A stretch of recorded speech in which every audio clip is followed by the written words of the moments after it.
Bueno, ya estamos de vuelta en Voces de Nuestra Gente. En esta tarde vamos a hablar acerca de un tema bastante interesante, tiene que ver con la adopción, y para ello nos acompaña el abogado Oscar Iván Delgado Renza. Él es docente de la Facultad de Derecho de la Universidad Cooperativa de Colombia. Muy buenas tardes, bienvenido. Muy buenas tardes, Mónica. Agradecerte por la invitación y pues aquí también dispuestos a colaborarte en todo lo que te podamos ayudar en este momento. Doctor, muchísimas gracias. Bueno, empezamos por comentarle a nuestros televidentes qué personas pueden tener o pueden lograr adoptar. Bueno, hoy en día básicamente pueden adoptar las personas que son solteros, las parejas del mismo sexo, pueden adoptar el cónyuge, al hijo de la pareja, los compañeros permanentes, pueden o están habilitados para adoptar. Obviamente que hay que cumplir determinados requisitos, como por ejemplo la edad, que en rasgos generales nos dice que debe ser mayor de la persona que se va a adoptar 15 años y tener como mínimo 25 años de edad. Es decir, que a partir de los 25 años de edad, cualquiera de las personas que acabé de mencionar puede adoptar. ¿Y es necesario de pronto alguna condición especial, económica, no sé, algún tipo religioso, algo así, o cualquier persona? Básicamente para adoptar se dice que se debe contar con unas condiciones del orden físico, es decir, contar con una buena salud, es decir, no estamos hablando de que una persona en situaciones especiales, por ejemplo, discapacidad, no pueda adoptar. Claro que lo puede hacer, simplemente que esa discapacidad, por decirlo de alguna manera, no debe pues ser tan marcada como para que afecte el bienestar del niño, porque no se trata de llevar a un niño para que cuide a una persona pues, que puede tener algún tipo de limitación física, ¿cierto? Entonces, básicamente lo que se trata es que tenga unas buenas condiciones de salud, que tenga unas calidades morales adecuadas, pero en esto no vamos a hablar de que sea católico, protestante o profese una determinada religión, sino que básicamente tenga un comportamiento social que sea aceptado en el país, ¿cierto? También unas condiciones económicas que se evalúan de acuerdo a la región donde se vive, pues para poderle garantizar un adecuado sostenimiento y garantizarle también los derechos al niño. Básicamente, digamos, esas son algunas de las condiciones que se debe tener al momento también, obviamente, de adoptar. ¿Las parejas del mismo sexo? Las parejas del mismo sexo pueden adoptar, que recientemente en un pronunciamiento de la Corte lo acaba de habilitar, y es más, hoy en día ya la Corte Constitucional con respecto a esa situación ha señalado que la Registraduría Nacional del Estado Civil debe adaptar nuevamente, digámoslo, el formato de registro civil de nacimiento, porque ustedes miran, uno lee, ¿no?, madre, padre, entonces hoy en día ya hay que adaptar ese formato para que no haya, digamos, esta situación que puede ser en algún momento algo incómoda, ¿cierto? Sin entrar obviamente pues a discriminar a las parejas del mismo sexo, pero ya la Corte ordenó este tipo de cambio también. Este es un cambio reciente de finales del año pasado. Es una tutela, obviamente, la que ordena el cambio en los registros civiles. Y con respecto a la adopción de parejas del mismo sexo, se habla desde el año pasado también al mes de noviembre. Claro está que la Corte Constitucional ya había tenido hacía mucho tiempo atrás algunos pronunciamientos, ¿no? Uno de ellos hablaba de que por razones de una inclinación del orden sexual, pues no se podía a la persona que estaba interesada en adoptar negarle esa posibilidad. Posterior a eso, nuevamente salió una nueva sentencia donde se manifestaba que podían adoptar las parejas del mismo sexo siempre y cuando el hijo sea la persona que se iba a adoptar sea hijo de una de las parejas, y ya el último fallo que salió en el mes de noviembre que nos dice que ya cualquier persona puede adoptar, incluidas las parejas del mismo sexo. Si la pareja que acaba de adoptar un bebé tiene otro hijo ¿Cómo debe ser, por ejemplo, en cuestión de beneficios económicos, de, por ejemplo, una herencia para los dos hijos? ¿Cómo se maneja esta parte? Pues básicamente hoy en día en Colombia se habla de la adopción plena. Hace muchos años, hasta antes de 1982, se hablaba de la adopción simple. ¿Qué quería decir? Que se adoptaba al niño, ¿sí?, en términos más prácticos, pero no dejaba de pertenecer a la familia de origen.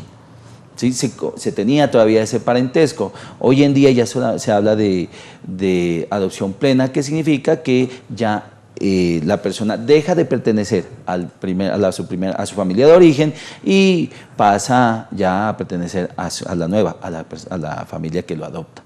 Hoy en día se habla de plena y sus derechos son iguales. A partir de 1982, tanto los hijos adoptivos como los hijos matrimoniales y los extramatrimoniales heredan en igual condición. Muy bien, bueno, y cuando hay, por ejemplo, ese tipo de inconvenientes o diferencias entre hermanos adoptivos y, digamos, las personas que pertenecen netamente a la familia, a los hijos naturales, digamos, ¿existe alguna manera, ellos pueden en un momento dado alegar algo o definitivamente tienen que respetar esta parte de la adopción? Como lo acabé de mencionar hace un momento, si es una adopción plena, que es la que hoy en día nos rige, los derechos son iguales frente a una herencia. Pero si hablamos de una adopción simple, como lo acabé de mencionar, que no deja de pertenecer a la familia de origen, y eso viene desde 1982 hacia adelante, por decir una persona que fue adoptada en el 70 por una adopción simple, a él sí le corresponde menos. Ya. A él sí le corresponde porque su adopción es simple, es decir, sigue perteneciendo a la familia de origen. Entonces, esa es la diferencia, pero obviamente ya son casos pues, que hoy en día se pueden todavía presentar, pero digamos mi experiencia me ha indicado de que la mayoría de personas cuando se trata de este tipo de situaciones pues han optado por hacer una adjudicación de los bienes de manera equitativa, pero pues la ley obviamente lo podría amparar. ¿Cuánto tiempo demora más o menos un proceso o una solicitud de esta índole? Bueno, lo que ocurre inicialmente es que nosotros, ¿cómo hemos entendido la adopción siempre? Nosotros hemos entendido la adopción que es cuando una madre, ¿cierto?, o una familia va a bienestar familiar y básicamente dice, bueno, yo quiero dar en adopción a mi hijo, ¿cierto? Pero a partir de la ley 1098 o el Código de Infancia y Adolescencia ya se habla que es de una medida de protección, una medida que busca restablecer los derechos. Entonces, cuando un niño entra a un proceso de este tipo de restablecimiento de derechos, pues la norma dice que desde que arranca el proceso hasta cuando es declarado en adoptabilidad no deben pasar más de 4 meses o 2 meses más si se solicita la prórroga. Una vez ya se ha hecho todo el trámite y el niño está en un proceso ya es, digamos, declarado en adoptabilidad, el niño entra a una lista, pues obviamente, de espera para mirar qué padres son, y al igual que los padres, los posibles padres, perdón, entran a una lista de espera para determinar quiénes son los que van a adoptar a este niño. Y ahí pues ya arranca un proceso que es de índole administrativo, donde hay acercamientos con el niño, y básicamente puede demorarse alrededor de unos 8 meses más, ¿sí? Siempre es un poquito demorado, porque aparte del proceso que hay que hacer en bienestar familiar, que es el que tú tienes que ir a adaptarte al niño. Ojo, tú no puedes ir y escoger, a mí me gusta el morenito, me gusta el monito de ojos verdes, no, eso no se puede, ¿sí? Simplemente es el niño que te asigna bienestar familiar, ¿sí?, a través del comité de adopciones. Y una vez el comité de adopciones da el aval, se debe con ese aval acudir ante un juez de familia para que haga lo que nosotros en derecho llamamos la homologación, es decir, que el juez ordene la inscripción, cambio en el registro civil, cambio de nombres, todas esas circunstancias. Por eso hablaría más o menos 8 meses o un poquito más que se puede demorar ese trámite, porque no es solamente entregar al niño, sino también que hay que completar otros pasos también. Bueno, y puede de pronto los padres de los niños, del niño que ya fue dado en adopción, pedir ver a su hijo. ¿Él tiene derechos de pronto sobre...? Eso es lo que siempre de pronto la gente no conoce. Es decir, un expediente de adopción tiene una reserva de 20 años, ¿sí? Que obviamente puede ser solicitada por el Ministerio Público, que se levante esa reserva, que se pueda conocer ese expediente, ¿no? Pero la regla nos dice que ese expediente no podrá ser conocido sino a los 20 años después de ocurrir la adopción. Pero hay que tener en cuenta lo siguiente: el Código de Infancia y Adolescencia dice que es un derecho del niño que ha sido adoptado el conocer a su familia. Es el derecho que él tiene, no es porque a veces miramos ciertos programas donde dicen, mire, es que él se puso a buscarlo y lo encontró. Al padre de pronto por allá de Europa y viene y lo encontró, vive acá en Cali y los traen y hacen el reencuentro. Pero nunca en esos tipos de programas le explican, es que era el derecho de él. Siempre nosotros pensamos que es, bueno, él se dio a la tarea, a la labor investigativa. No, es el derecho. Lo que ocurre es que el Código de Infancia y Adolescencia lo que dice es lo siguiente: los padres que adoptan elegirán el mejor momento para decirle al hijo, mire, esta es su familia de origen, pero es el derecho que él tiene. Deben decírselo en algún momento. Sí, claro, en algún momento. Y eso depende mucho, obviamente, de las condiciones que tenga el niño, de su madurez psicológica, ¿cierto? Su edad mental, pero es el derecho que tiene. O sea, esa parte nunca se menciona, porque he visto muchos programas y nunca lo mencionan. ¿Sí? Lo encontró después de 10 años y lo buscó, hizo labor investigativa y encontró al padre que vive en Cali, pero era el derecho que él tenía. Es en cumplimiento a esa norma, que los padres en algún momento debieron decirle, sí, mire, usted proviene, por ejemplo, en el caso de hijos que son llevados al exterior de Colombia, sus papás son estos, usted tiene el derecho a conocerlos, usted definirá cuándo, pero sí, es el derecho. ¿Qué tan fácil? Bueno, estamos hablando, por ejemplo, de los niños que están en el Instituto de Bienestar Familiar, pero ¿qué sucede si, por ejemplo, alguien quiere adoptar un familiar, el hijo de una amiga que de pronto falleció, que de pronto ya no tiene los recursos para mantenerlo? ¿Cómo podría ser allí o qué sucede? ¿Eso es legal? Sí, sí se puede. O sea, la regla general es que tú no puedes escoger un hijo para adoptar, pero tú no lo puedes escoger, ¿cierto? Es el que te corresponda de acuerdo a los niños que están pues, en bienestar familiar. Pero hay una excepción. Una excepción es, por ejemplo, cuando el esposo, porque hoy en día las familias son reconstruidas, ¿cierto? A veces tú vienes con mis hijos, yo vengo con los míos, y de pronto uno de los cónyuges, voy a adoptar a tu hijo. ¿Lo puede hacer? Claro, claro que lo puede hacer. Y en esa situación, como hablaba hace un momento, ¿cierto? Uno de los requisitos habilitantes es contar con 25 años y ser mayor con 15 respecto al niño que se va a adoptar, pero en esa situación no se aplica. Y lo puede adoptar, ¿sí? Entonces, allí hay, digamos, esa garantía. De igual manera con los hijos que se llaman de crianza, ¿cierto? Si esa familia no lo quiere adoptar, pero hay un familiar que sí, lo puede hacer. ¿Sí? La excepción sería que la familia de crianza diga, yo lo adopto, pero también se puede. Y digamos que esas son las únicas circunstancias en las cuales uno sí puede llegar a decir, este niño es el que yo quiero. Pero claro, obviamente porque ha existido una relación, hay un parentesco, ¿cierto? O una afinidad que permite pues hacer ese tipo de adopción. ¿Estos trámites de adopción tienen algún costo? No, los trámites son gratuitos. Lo que ocurre es que a veces se utilizan instituciones que son avaladas por el ICBF, ¿cierto? Y como ahí hay que hacer, digamos, determinadas actuaciones, como por ejemplo valoraciones psicológicas, visitas a la residencia para verificar, por ejemplo, las condiciones en las que se vive, digamos que eso es lo que se cobra, pero en sí el trámite, ¿cierto? El trámite es gratuito. Usted no tiene que darle un peso al ICBF para que se adelante este tipo de procesos. ¿Puedo yo, por ejemplo, adoptar un niño extranjero?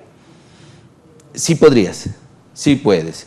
Lo que ocurre es que en Colombia se debe mirar el marco a nivel internacional y entonces verificar si ese país donde vas a adoptar, por ejemplo, quieres adoptar un niño ecuatoriano, por decirlo de alguna manera, aquí cerquita. Entonces te tocaría mirar si Ecuador ha suscrito la Convención de La Haya, ¿cierto? O otra convención que haya suscrito Colombia y el Ecuador respecto a la adopción. Porque pues aquí en Colombia la situación, pues si la invertimos, sería la siguiente. Un extranjero que quiera adoptar un niño acá en Colombia, pues lo primero que habrá que mirar si está ese país suscrito a ese convenio internacional con la Haya, y si no, si hay otro convenio. Y si no, le toca, pues obviamente sí podrá adoptar, pero tendrá que esperar un turno, porque se tendrá prelación, ¿quién? El que ha suscrito, el extranjero que provenga de un país que ha suscrito el convenio con la Haya. ¿Qué sucede cuando, por ejemplo, hay un niño un niño colombiano fue adoptado por padres extranjeros, por unas personas, y se lo llevaron, y de pronto a ese niño no le están dando la vida que le prometieron, por decirlo así, o que ellos prometieron al ICFF darle? Lo que ocurre es lo siguiente, ¿no? Cuando usted ya un niño, digamos, es dado una adopción, hay un término para un seguimiento que debe realizarse por cuenta del bienestar familiar, término que oscila alrededor de los 2 años, donde se le va a hacer un seguimiento a cómo el niño está viviendo, ¿cierto? Y no solamente al que se lleva en el exterior, también al que está aquí en Colombia, ¿sí? Porque estamos frente, como lo dije hace un momento, frente a un proceso de restablecimiento de derechos, porque lo que se busca es que el niño esté bien, no que empeore sus condiciones, y entonces hay que hacer ese seguimiento. Eso es vital en estos tipos de procesos. ¿Qué sucede con los niños que no son adoptados? Pues desafortunadamente en nuestro país digamos, se puede encontrar este tipo de situaciones, y lo que ocurre es que el ICBF, él puede tener estos niños hasta los 18 años, pero entonces el ICBF a través de ciertos programas trata de enseñarles algún oficio, alguna profesión, para que ellos puedan mantenerse, pues ya digamos, por sus propios medios en su edad adulta, ¿sí? Porque la protección de ellos y el Código de Infancia y Adolescencia solamente aplica a personas menores de 18 años. Bueno, ¿y qué sucede, por ejemplo, cuando un niño, por cuestiones de su condición económica, llega al ICBF, pero de pronto no se adapta a la nueva familia, a esta familia que lo adoptó? O sea, hay un proceso que es evaluado por los psicólogos y los trabajadores sociales del ICBF, donde se hacen los acercamientos familiares, ¿cierto? Se mira la conducta del niño frente a sus posibles padres, ¿cierto? Y también de los padres frente a su hijo adoptivo, y pues allí se evalúa si es que el niño puede o no continuar con ese proceso. De igual manera, pues está el seguimiento, ¿no? Porque estamos frente, como lo digo, a un proceso de restablecimiento de derechos, y si no, los padres, digamos, no son garantes, pues obviamente podrá hacer la reversión de esa adopción, siempre y cuando no sean garantes, obviamente. Bueno, para este tipo de temáticas, las personas que deseen asesoría pueden acercarse a Consultorio Jurídico de la Universidad Cooperativa de Colombia. Claro, sí, nosotros pues en consultorios jurídicos damos una asesoría pues en diferentes áreas. Por ejemplo, hoy acá estamos y damos la asesoría en el área de familia, pero también se cuenta con la asesoría en laboral, civil, administrativo y penal, donde se cuenta con unos profesionales de bastante experiencia que pueden dar asesoría en todos estos temas y estos asuntos, y pues hoy que me tocó acá acompañar, pues en el área de familia. Comentemos dónde queda ubicado el consultorio jurídico. El consultorio jurídico queda ubicado en la calle 18, número 2368. Es contiguo al Banco de Occidente, acá en el centro de la ciudad de Pasto. Ahí nos pueden ubicar en el horario de 2 a 6 de la tarde, de lunes a viernes, y los sábados de 9 a 12 del día. Bien, ¿qué mensaje quisiera dejar para las personas que deseen tomar la adopción como una posibilidad de tener hijos? Bueno, el mensaje que puedo dar a las personas que desean optar por esta opción, ¿cierto?, de tener sus hijos, es que de lo que se trata acá no es solamente el querer o el deseo de tener una persona, de tener un hijo. De lo que se trata acá también es de darle un bienestar a un niño, de garantizarle que el niño pues tenga acceso a todos sus derechos, que de pronto sus padres por alguna circunstancia no pudieron darle, ¿cierto? Pero que pues hay personas que van a hacer. Siempre nosotros debemos pensar es en el bienestar del niño, siempre debe pensar en que él será el destinatario de nuestras acciones y de nuestros quereres y deseos. Y pues si usted quiere adoptar, pues piense muy bien, porque es una gran responsabilidad tener a cargo un niño. Muchísimas gracias al abogado Oscar Iván Delgado Renza, docente de la Facultad de Derecho de la Universidad Cooperativa de Colombia, sede Pasto, por habernos acompañado, por haber estado esta tarde. Muchas gracias por la invitación. Nuevamente, pues, manifestarte que pues de puertas abiertas en consultorios jurídicos, no solamente para el canal, sino también para todas aquellas personas que deseen tener nuestros servicios. Estamos siempre a su disposición y muchísimas gracias por la invitación. A usted, muy amable. Quiero comentarle a nuestros televidentes que el área cultural del Banco de la República, en convenio con la Academia Nariñense de Historia, realiza para este fin de semana el primer encuentro nacional de historiadores. Aquí está, tome nota.